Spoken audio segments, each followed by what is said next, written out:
How much stock should you actually buy on Questrade? Ever scroll through social media and see someone bragging about their massive return on a random stock? We've all been there. It's tempting to throw your hard-earned cash at the next hot tip, but hold on a second. Before you jump into the stock market like a bull in a china shop, there's one crucial question: how much should you actually buy? This might seem simple on the surface, but trust me, it's more than just picking a number and hoping for the best. Especially if you're using a platform like Questrade, known for its low commissions. Here's the thing, using Questrade efficiently is all about understanding their fee structure, which can significantly impact how much stock you buy. So, let's ditch the get-rich-quick schemes and dive into the smart way to approach buying stocks on Questrade. Understanding Questrade's fee structure, why it matters. Alright, imagine you're at a fancy restaurant. You wouldn't just order the most expensive dish without checking the price, right? The same goes for Questrade. They don't charge a flat fee per trade. Instead, it's a per share commission. That means the more shares you buy, the higher the fee. Here's the kicker: there's a minimum commission you have to pay, regardless of how many shares you buy. It can range from $4.95 to $9.95 depending on your trading activity. Let's break this down with an example.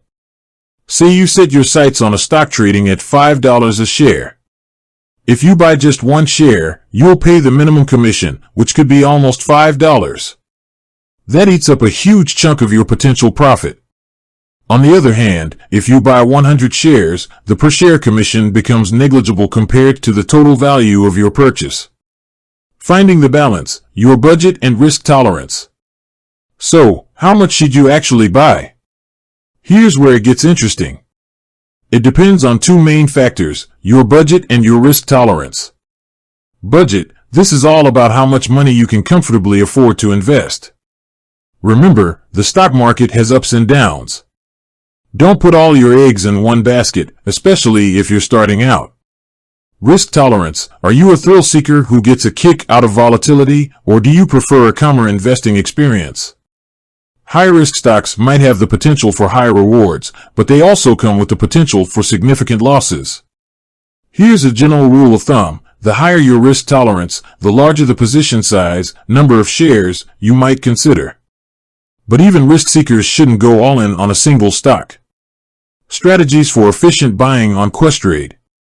Now that you understand the fee structure and how your budget and risk tolerance play in, let's explore some strategies for efficient buying on Questrade. Dollar cost averaging, DCA. This involves investing a fixed amount of money at regular intervals, regardless of the stock price. It helps average out the cost per share over time, reducing the impact of market fluctuations. Percentage allocation: instead of a fixed amount, allocate a specific percentage of your portfolio to each stock. This ensures diversification and helps manage risk. Remember, these are just guidelines. There's no one-size-fits-all answer. Bonus tip: leverage Questrade's research tools. Questrade offers a wealth of research tools to help you make informed decisions. Use them to analyze stocks, understand their risk profiles, and set realistic investment goals. The bottom line: don't let fees steer you wrong. Questrade's low commissions are a great advantage, but remember, they can add up if you're not careful.